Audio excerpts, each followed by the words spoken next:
my family insisted that they cannot allow me to date a Christian guy, and that was the person I love most. So because of the family pressure, I decided to go out with this person that beat me with an acid. But it's not easy for me to let the first guy go. He decided that if he cannot have me, that he would rather destroy my beauty. That if he destroy my beauty, nobody will have me, nobody will marry me, and which he did.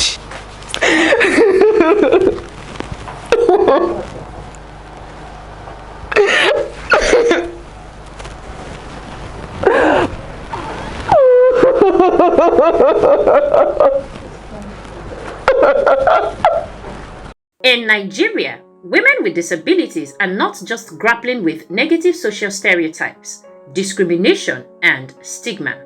Similar to their counterparts without disabilities, these women also experience grim episodes of sexual and gender-based violence that never got mentioned in news and courtrooms. According to the United Nations, 1 in every 3 women in their lifetime has had an experience relating to sexual and gender-based violence.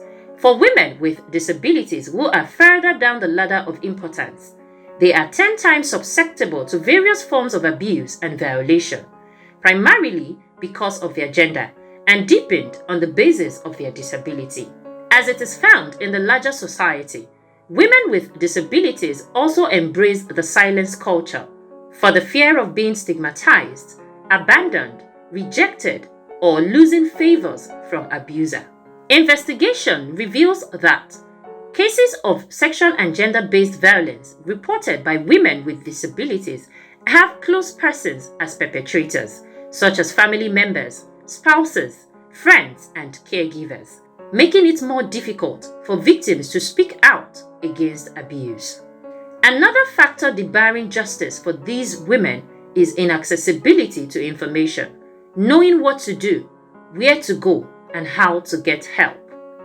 Even when the media are employed to raise awareness and campaign against SGBV, how inclusive are these messages for persons with disabilities? Latifat Adeleye never got justice despite an acid bath from a jealous lover that ultimately led to a total blindness in 2011. My name is Latifat Adeleye. I wasn't born blind. I was sighted before. What led to my blindness? Someone beat me with an acid because of jealousness. Actually, we were dating, and before him, I have someone I'm going out with, but because I'm a devoted Muslim, and the other person that I'm going out with, the first person I'm going out with was a Christian, and my family insisted that they cannot allow me to date a Christian guy, and that was the person I love most. So because of the family pressure, I decided to go out with this person that beat me with an acid. But it's not easy for me to let the first guy go. So he decided that if he cannot have me, that he would rather destroy my beauty. That if he destroy my beauty, nobody will have me, nobody will marry me, and which he did. He destroyed my beauty. On this very fateful day that he beat me with an acid, I was on my way going to mosque. That was 30th of December year 2011, around 6 a.m. I was almost at the mosque. Then I felt something cold on my face. I thought it was ice water. I was like, who is playing with me with ice water in this early morning. After I rubbed my face, I was just hearing a footstep running, maybe at my back or my front. I cannot say. I started shouting for help. Nobody. I did not see anybody. I tried my way and turned back to our house. And the mosque and our house are in the same street. So when I was going, on my way going home, I fell down, and two women came to my rescue and took me to our house. People were coming out then, pouring me honey, red oil, water, and so on. Before someone now suggested that they should go to the spot and go and check my clothes because I put on wrapper and my hijab, which I've thrown away. So they went to go and pick it, and they saw the armless stainless cup with acid. That was when they got to know that it was an acid that the person poured on my face, and I was taken to the hospital. The first general hospital that I was taken to was Ile-Epo General Hospital. Before they refer me to Lasut Ikeja General Hospital. I was taken to the hospital that very day, and they did not allow reporter or police to come and see the situation. They were just treating me as in what they are giving me, wasn't the first aid that they're supposed to give me. Then they said they will operate me, but they did not before I was discharged. When I was discharged, I was taken to our family house. From there, my sister introduced a reporter to me. They came, and after taking my report, the case was the guy was arrested later. So maybe after 2 or 3 months after he poured me an acid, because he ran away. He said he drank IPO. He started shouting. His house neighbor came out and took him to the hospital. From the hospital, he ran away. They went to go arrested his senior sister. When his senior sister was arrested, it was then they now go and bring him to the police station. Then the police station too was at Ile-Epo. They said they don't used to treat that kind of a case there, that they will not torture him. The guy was taken to the to Panti, and he wrote a statement. He confessed, and one of his senior brother came to our house. I was not around then. I was on treatment. So one of his brother came around. They want us to settle the case amicably. After then, they did not come again, and we cannot be looking for them because they were the one that they were the one that need to be looking for us, not we. So when the case was taken to the court, and when they showed him his statement, he said he wrote it. When he got through, he said yes, the statement was written by him, but he wrote it under duress. After years later, we used to go to court. At the end of the case, he was discharged. They released him. Then after I couldn't get myself. I felt very bad for that day, and because the acid affected, it touched some part of my body, like my breast and my arm. So I was like, so this boy said I will not see anybody that will marry me, and he truly destroyed me. If you see my former picture, this is my former picture. This is before. I look at now. Look at me now. But I thank God that God is at my back. Now I'm married and I have a kid.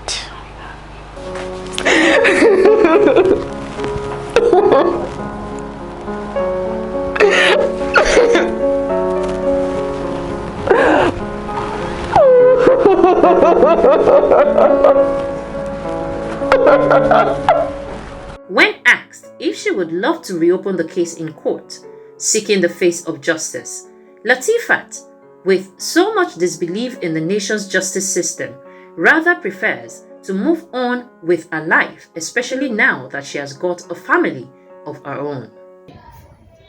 From beating, one of my teeth removed. I also miscarried 3 times because of beating.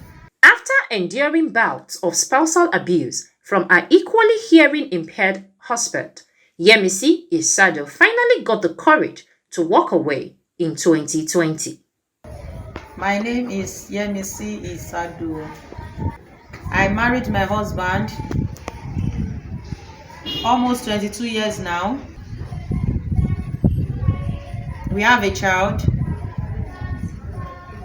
but every time there is always fight out of jealousy. So whatever I did, whether to talk to a man, it always complain, he will beat me. He doesn't want me to talk with any man, even neighbors. It's an abomination to him every time. He always suspects me. From beating, one of my teeth removed.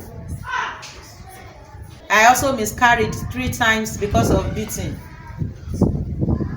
If at the hospital, doctor knows us for fighting every time. I was always lying down on the hospital bed.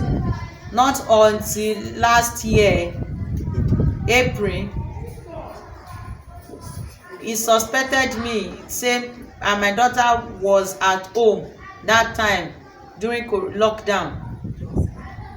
I don't know what came over him out of jealousy.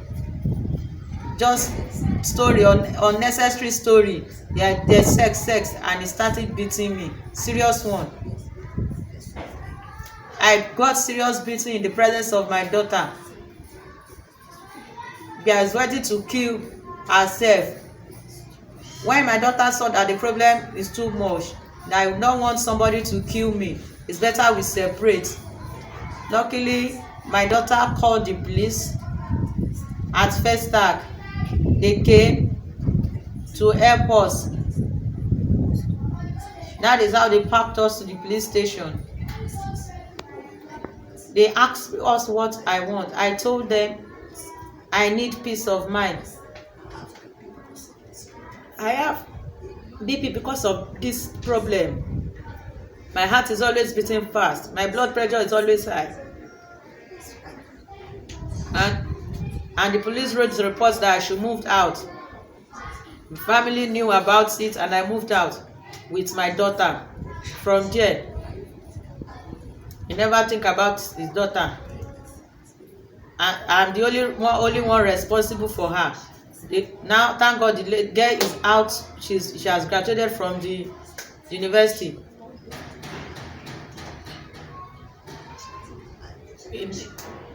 You should always think about the child, and not me. You should think about the child. One time, lady asked for money. She said no. I'm the only one responsible for her upbringing. Reason why I stayed long, especially because of my late mom. She did not want me to divorce. Whatever she sees, she will tell me with time it will stop. It will stop. With time it will stop. Bear, leave. I will also sit and think, if I leave him, many people will mock me. They will mock me because of shame that I leave my husband, marry. It's better for me to continue. Out of the marriage by mutual separation orchestrated by the police. Now, Yemisi focuses on her passion for fish farming as well as advocating for the rights and empowerment of women with hearing impairment in Lagos State. My husband did not work. He just stayed at home for 4 years. Only me. I always complain, but he always punish me, beat me. I told him to please assist the little way he can in taking care of the house. He said no. 34-year-old Abimbola Binutu Fleeing for her dear life during a fight with her twin's father resulted in her having access to her children once in a while. My name is Abimbola Binutu. I became pregnant 2014 and I moved to my mother-in-law's house. We stayed there in the same roof. With pregnancy, I walked. He did not do anything to care for me or to take me to the hospital. He never cared for me and the pregnancy. Bitter, it was very bitter for me. Bitter experience. I have baby, twins. I was still working, taking care of them, washing clothes with the mark operation, the CS operation mark. My husband did not work. He just stayed at home for 4 years. Only me. I always complain, but he always punish me, beat me. I told him to please assist the little way he can in during taking care of the house. He said no. I told my mother-in-law, please let him assist me at home. My mother-in-law said no. Shebi I have given you money and you are living in the house. My son cannot assist you. You are a woman. I tried to do what I can do. My husband borrowed my phone. He saw the torchlight. To on the torchlight, he now started reading my messages on phone. He came back and was angry. Who is this man? I told him that this man was a teacher. And he said I'm lying. Argument starts and he started beating me. I ran to my friend and slept over till I came back in the morning. I saw that he was not there. He has locked the place. I searched. I went to my mother-in-law's room. I went there to see. My mother-in-law changed her behavior. Told me that please pack out and leave the children. I decided to pack my things and she started pushing me. She was pushing me. My mother-in-law with 3 other people, they were trying to push me out. In the process of struggling to defend myself, I hit her. I hit my mother-in-law. She started crying, running around, calling family, lying that I slapped her.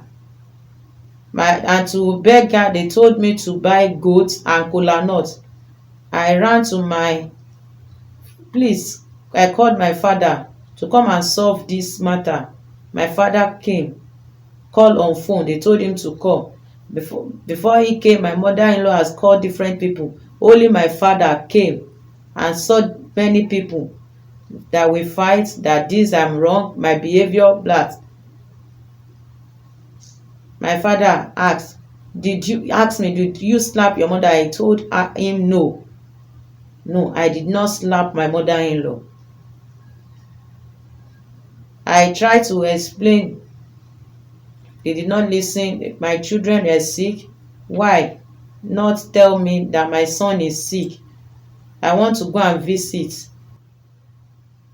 I asked, where are my children? Where are they living? Give me the address. She said they are in Abuja, but somebody gave me the address. I now traced them. They are in Lagos. I asked her why. She said, please. When my children saw me, they were so happy. Mother, they want to go with me. They want to go with me. My mother-in-law said, no, stay. So they always come to me for holiday. I care for them and take them back. They stay with me for holiday. My children want to stay with me. My mother-in-law said no.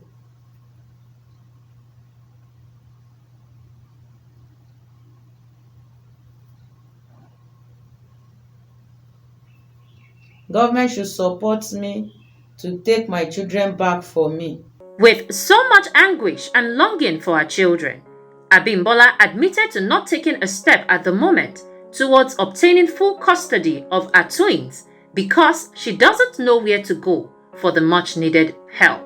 But immediately I had his first child for him, everything changed. He started to see the son I had in my previous home as a rival. He began to call them bastards and all that. Whenever they offended him, he called them bastards and beat them anyhow. So we went on. Then at any slightest mistake, he used to beat me. He beat me to an extent one day that I broke a tooth. Ashabi also got a bitter dose of sexual and gender-based violence. Just recovering from a toxic marriage, she soon fell into the hands of another abusive lover who not only violated her, but also traumatized her children from the previous marriage. My name is Ashabi. I am a visually impaired. When I met my former husband, I was coming from an abusive home, so where I had 3 children. So when I left the place, I had determined that I wouldn't have anything to do with any man. But when I met this man, being an elderly person, he convinced me that I needed not to stay alone, and that I needed someone to help me, you know, look after my children. So I decided to go with him. So initially we were okay, he did well, he pampered me, he never used to get angry and all that. But immediately I had his first child for him, everything changed. He started to see the son I had in my previous home as a rival. He began to call them bastards and all that. Whenever they offended him, he called them bastards and beat them anyhow. So we went on. Then at any slightest mistake, he used to beat me. He beat me to an extent one day that I broke a tooth. So till now, the tooth is still shaking.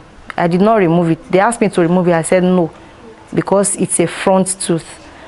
So, and when it was getting too much, I confronted him, because there was a day we were fighting and he was looking for, there was a box, it had an iron rod, and he said he was looking for that rod, that he wanted to use it to break my head. So, but I did not wait. Before we settled, I threatened him that if you don't stop beating me, after today, the next time you beat me, I'll take your case to the state government.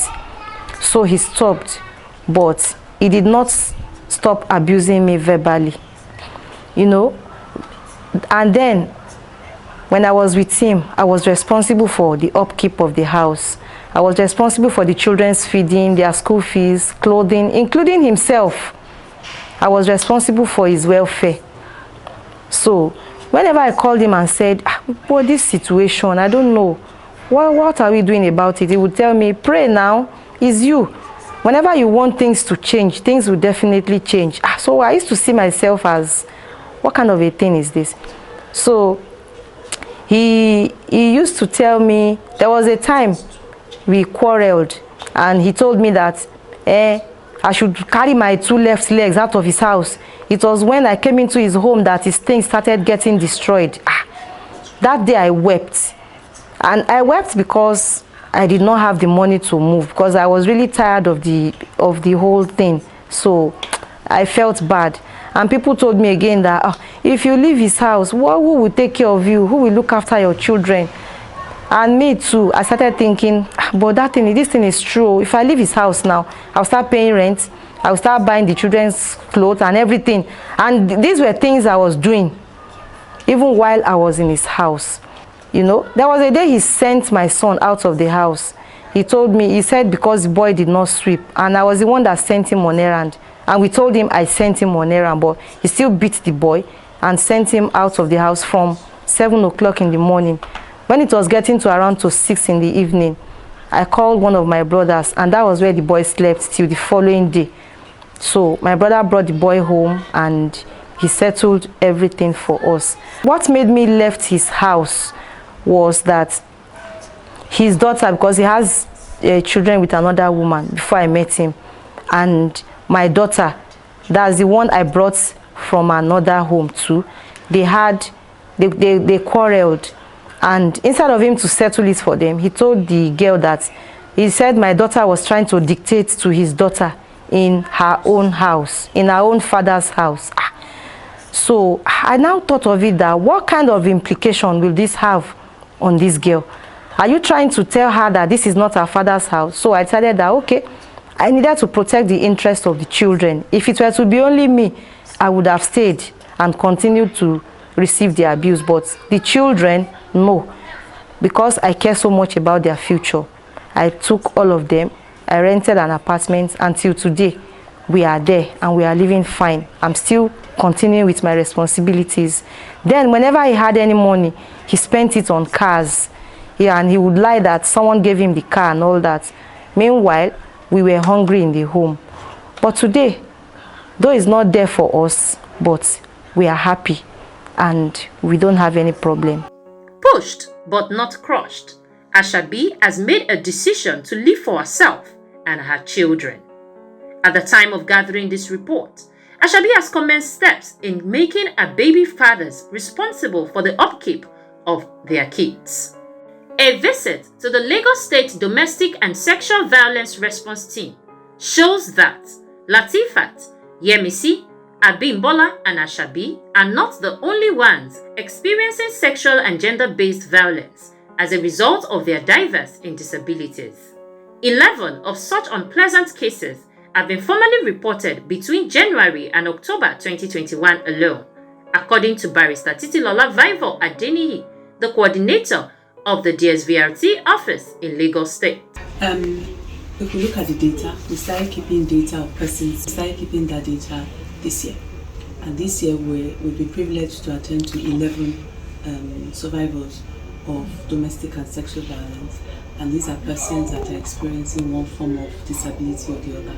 Either they're physically challenged or they have an auditory or visual impairment. We are very privileged to be situated in the Secretariat and we're close to LASODA. So when we have LASODA, that's Lagos State Office of Disability Affairs. And so once we have any case that requires that intervention or support, or we need the support of a sign language interpreter, we quickly rush to LASODA to get on. It was, out of the 11, we have 9 female, 2 male. So this is to say that it's also prevalent in women with disabilities than in men with disabilities. Based on the reports we have. Although Vivo Adeniyi reveals that the law is no respecter of anyone found to have perpetrated the crimes of sexual and gender-based violence. So if we look at the criminal law is the law that regulates criminal conduct in Lagos State. That law is not a respecter of your status, your age, not your age, your class or your gender. So it's very clear. Any person who commits this is guilty of the offense of that. So it's very, very clear. It's not the fact that you're a person with disability does not mean you will get off the hook if you perpetrate this offense. However, accessing the systems in place towards achieving the desired justice by these women still calls for concern. Barrister Titilola Vivo Adeniyi further admits that so much more could be done in creating accessible and inclusive mechanisms where women with disabilities, like other females without disabilities, can freely and conveniently report cases of sexual and gender-based violence, get the necessary support towards achieving justice, equity, and fairness.